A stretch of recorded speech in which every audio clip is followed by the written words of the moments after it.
Bonjour, donc aujourd'hui nous allons travailler sur le thème du compte de résultat différentiel, du seuil de rentabilité et du point mort. Donc toujours dans ce thème 1 sur les coûts partiels et principalement sur le coût variable. On va donc travailler sur ces trois éléments-là. Donc nous allons commencer par voir un petit peu comment fonctionne le compte de résultat différentiel. Vous voyez dans le titre, il y a marqué compte de résultat. Donc compte de résultat, c'est-à-dire qu'on va comparer les ventes aux charges, hein. On va faire produit moins charge, sauf qu'il est noté que ce compte de résultat sera différentiel. Le différentiel veut dire qu'on va analyser ce compte de résultat par différence. Donc dans un premier temps, on va avoir le chiffre d'affaires. Je vous rappelle la notion de chiffre d'affaires, c'est la somme des ventes réalisées par l'entreprise. Et on va lui enlever uniquement les charges qui sont variables. Donc on va diminuer le chiffre d'affaires de ce qu'on appelle le coût variable. Donc la différence entre ce produit chiffre d'affaires et ces charges qui sont le coût variable va nous donner une marge, et cette marge elle s'appelle la marge sur coût variable. Donc je répète bien, hein, la marge sur coût variable est la différence entre le chiffre d'affaires et le coût variable. Je vous rappelle, et on l'a vu dans le premier diaporama, qu'un coût est composé d'une partie variable et d'une partie fixe. Là, on vient déjà d'enlever la partie variable. Donc maintenant, on va s'attaquer à la charge fixe. Et donc la charge fixe va venir en moins de la marge sur coût variable. Et lorsqu'on fera la marge sur coût variable moins le coût fixe, eh bien, nous aurons déterminé le résultat de l'entreprise.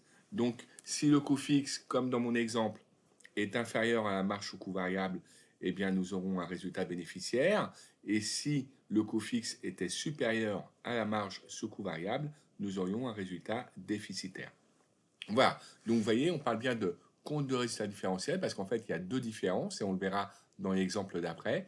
La première différence nous permet de déterminer une marge sur coût variable et la deuxième différence nous permet de déterminer le résultat. Donc, pour reprendre ça avec un exemple chiffré, j'ai repris l'exemple que vous avez dans votre cours, où on est reparti du chiffre d'affaires, hein.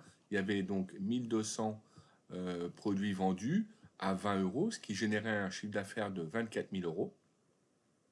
Après, j'ai enlevé le coût variable aussi qu'il y avait dans l'énoncé. À chaque fois que l'on vendait un produit, nous avions un coût variable de 8 euros, ce qui veut dire que nous en vendons 1200. Donc 1200 fois 8 euros, ça donne le coût variable.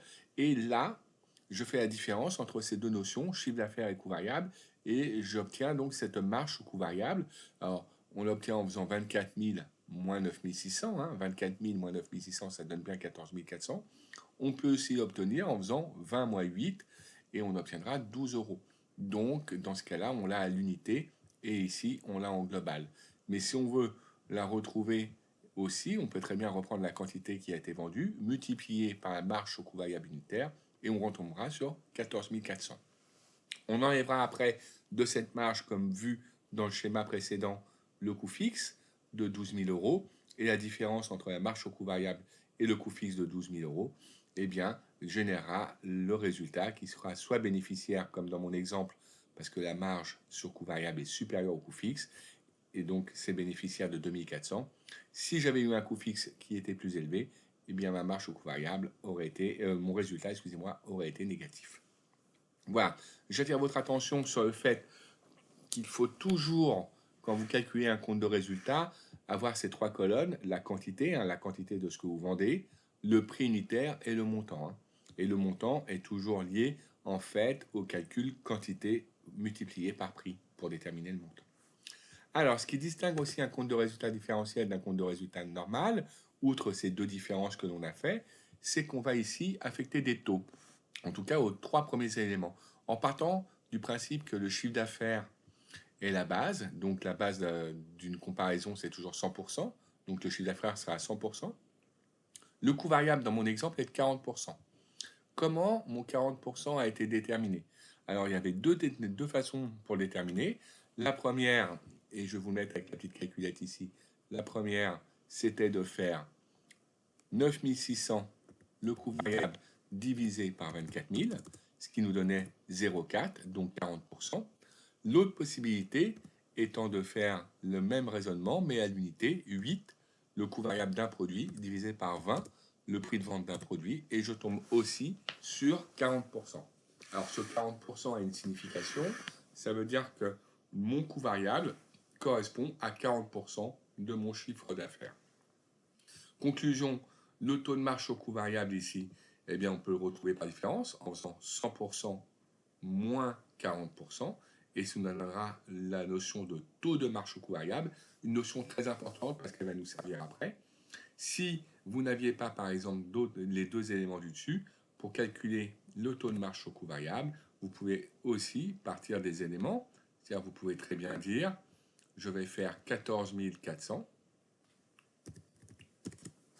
ma marge divisée par mon chiffre d'affaires de 24 000, je vais tomber sur 0,6, 60%, ou, encore une fois, je raisonne à unité, je fais la marge unitaire, 12, divisé par le prix, 20, et je tombe aussi sur 0,6, 60%.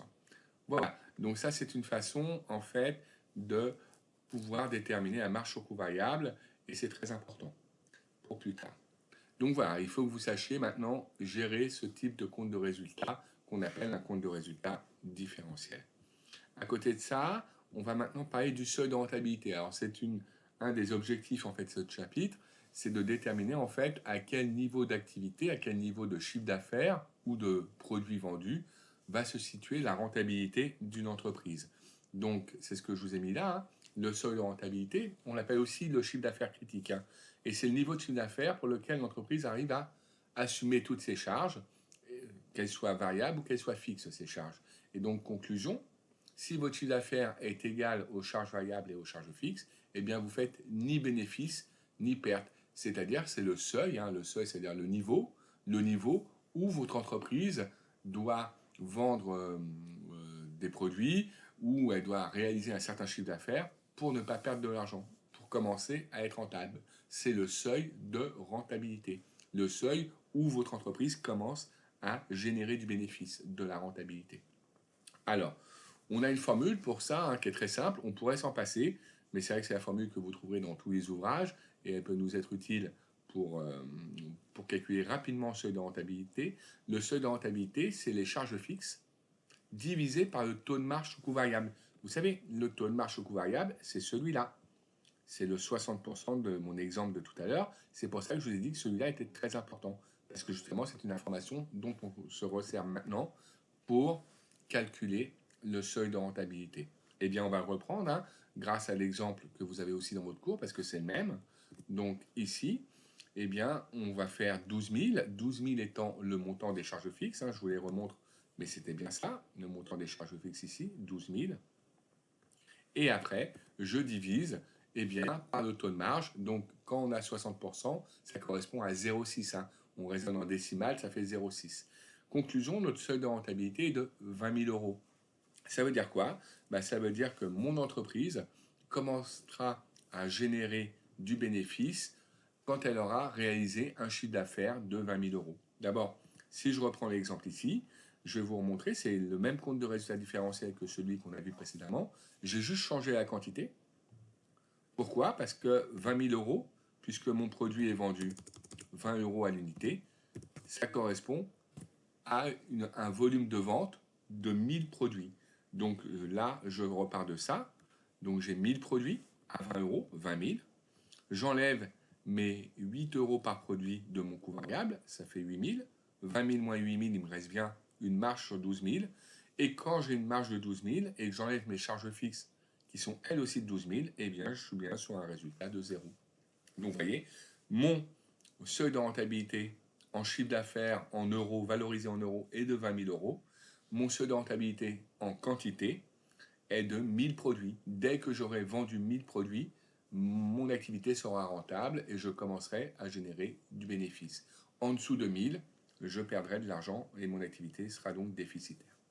Voilà pour le seuil de rentabilité. C'est une notion très importante puisque vous l'utiliserez beaucoup dans cette méthode du coût variable. Donc maintenant, ce seuil de rentabilité, on peut aussi en faire une analyse graphique qui est souvent beaucoup plus visuelle afin de déterminer justement, grâce à un graphique, à quel moment on atteint ce seuil de rentabilité et quel est le niveau d'activité qui ne permet pas de l'atteindre et quel est le niveau d'activité qui va nous permettre de faire du bénéfice. Donc, pour cela, vous serez amené de temps en temps à faire une analyse graphique du seuil de rentabilité. Voilà, je vous le montre par rapport à votre exemple. Ici, c'est le niveau d'activité. Alors moi, je l'ai valorisé en nombre de produits vendus, en abscisse. Ici, c'est le montant donc, de vos charges ou de votre marge. Parce que cet axe permet non seulement de déterminer les charges fixes, mais aussi de déterminer la marge sur coût variable. La marge sur coût variable. Et là, premier élément, eh bien, on va placer déjà dans ce graphique les charges fixes. Je vous rappelle la notion de charge fixe, c'est une charge qui n'évolue pas et qui n'est pas proportionnelle au niveau d'activité. Dans mon exemple, elle est de 12 000, donc peu importe le niveau d'activité que j'ai en abscisse, ici, mes charges fixes seront toujours de 12 000. C'est pour ça qu'on appelle ça une charge fixe, parce que justement, elle n'évolue pas de manière proportionnelle au niveau d'activité. Après, vous avez donc l'autre droite, c'est surtout pas le coût variable, mais c'est la marge sur coût variable. La marge sur coût variable. Et alors là, ça sera toujours une droite comme ça, hein, qui va progresser de façon linéaire, qui va être progresser de manière proportionnelle au niveau d'activité. Et là, vous allez voir que pour placer une droite, il vous faut 2 points. Donc, on va toujours se placer ici. Quand on n'a aucune activité, qu'on est à 0 d'activité, évidemment, on ne génère aucune marge. Donc, ça fait 0. Et là, je me suis placé au maximum. Et là, je vais repartir de l'exemple de départ. Vous voyez que quand on avait 1200 produits, eh bien, le résultat était de 2400, mais surtout, la marge était de 14 400. Donc, je vais placer ce point avec en abscisse 1200 et en ordonnée 14 400. Et si je vous remontre le graphique, eh bien, vous voyez qu'ici, à 1200, j'ai bien placé un point ici qui est légèrement supérieur à 14 000. Ce point-là, il est à 14 400. Ce qui me permet de tracer cette droite directement. Tant que les charges fixes ne sont pas couvertes par la marge sur coût variable, ou plutôt lorsque la marge sur coût variable n'arrive pas à atteindre le niveau des charges fixes, on est en zone de perte.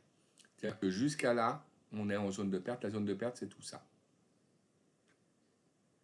Par contre, dès que la marge passe au-dessus des charges fixes, eh bien, nous sommes en zone de bénéfice. Donc, notre zone de bénéfice, elle est ici.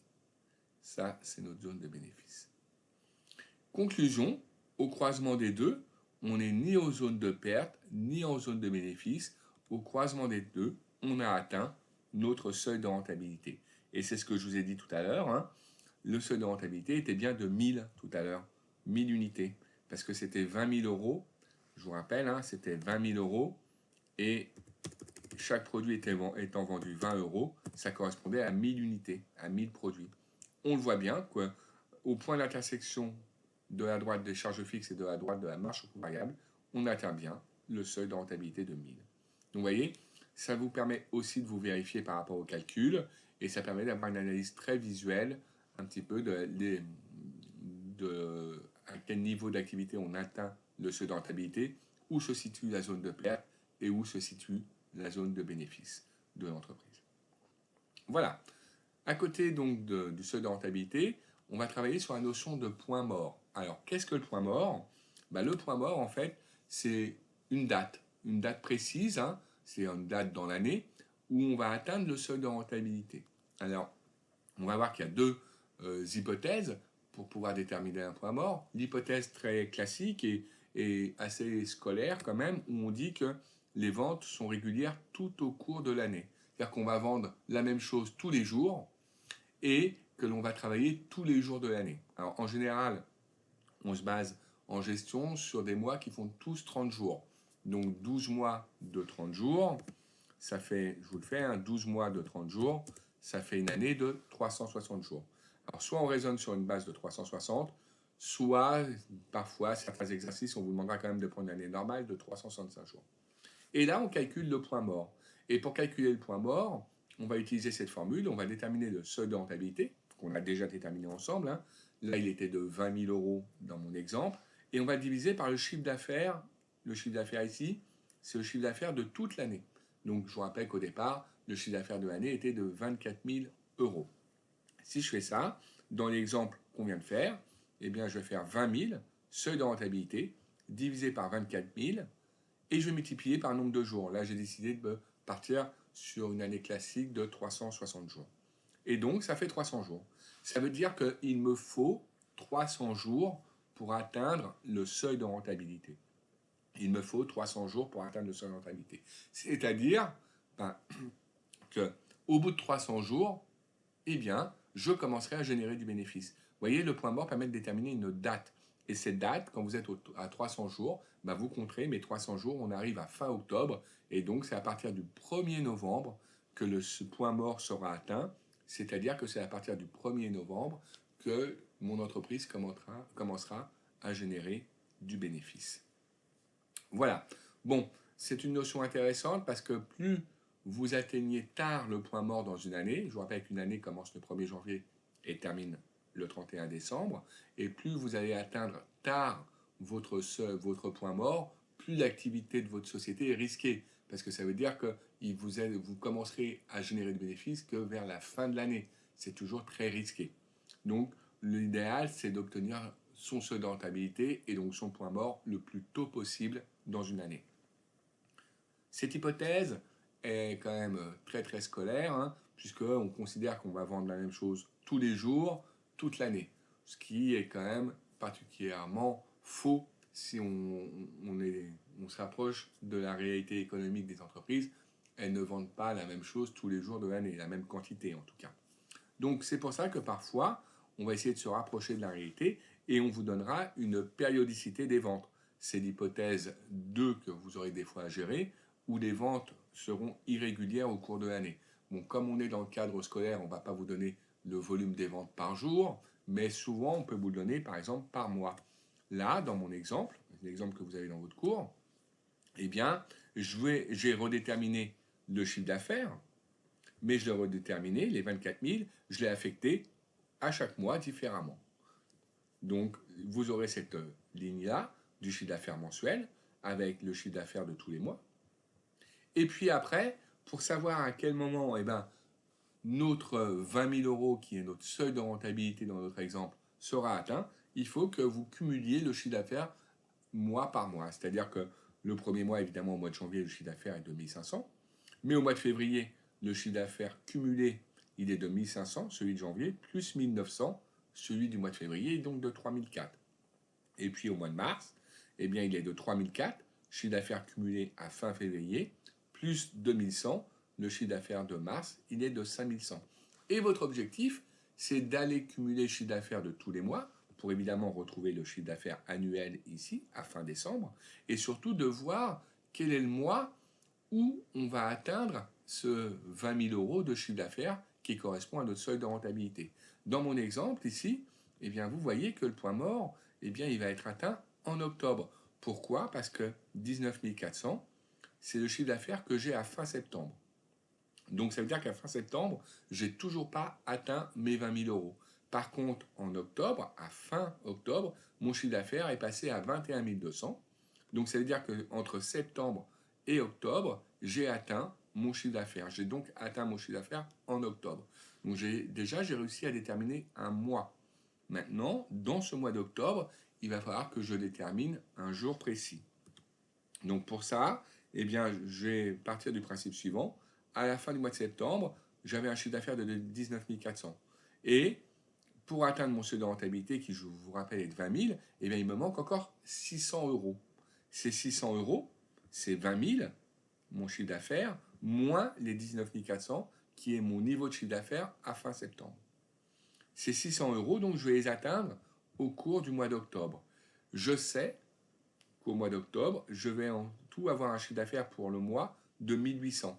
Eh bien, là encore, je vais travailler avec la règle de 3 et je vais dire la solution suivante. Pour 30 jours en octobre, je réalise un chiffre d'affaires de 1800. Moi, il me reste, pour atteindre mon seuil de rentabilité, 600 euros de chiffre d'affaires à générer au mois d'octobre. Donc, ça correspond à 10 jours. 600, le chiffre d'affaires que j'ai besoin pour atteindre mes 20 000, divisé par 1800, mon chiffre d'affaires du mois d'octobre, et le tout multiplié par le nombre de jours du mois d'octobre, 30 jours. Donc, ça correspond à 10 jours. Conclusion, au 10e jour, j'aurai atteint mon seuil de... Non, j'aurai atteint, à la fin de mon 10e jour, j'aurai atteint mon seuil de rentabilité. Ça veut dire que bon, mon point mort sera atteint le 11 octobre. Ou le 10, hein. Si vous mettez 10 octobre, ça me va aussi. Hein. Le 10 ou le 11 octobre, je ne suis pas un jour près, mais c'est vrai que normalement, le seuil de rentabilité est atteint à la fin du 10e jour. Donc c'est pour ça qu'on dit que le point mort commence le 11 octobre. Le 11 octobre. Voilà. Voilà. C'est une notion plus compliquée là parce que il faut, et surtout plus longue à mettre en œuvre que la première hypothèse, parce qu'il faut pouvoir y aller petit à petit pour savoir sur quel mois on obtient le seuil de rentabilité. Une dernière remarque, au cours du mois, vous avez vu que là par contre j'ai divisé par 30. Ici, 600, j'ai multiplié par 30, excusez-moi. C'est-à-dire qu'au cours du mois, par contre, on considère que les ventes sont régulières. On fera le même volume de ventes tous les jours au cours d'un même mois. Voilà. Bon, c'était donc une explication du compte de résultat différentiel, du seuil de rentabilité et du point mort. Et donc, il y aura pas mal d'exercices dessus parce que je vous remercie d'avoir regardé cette vidéo et je souhaite vous retrouver bientôt. Très bien, au revoir.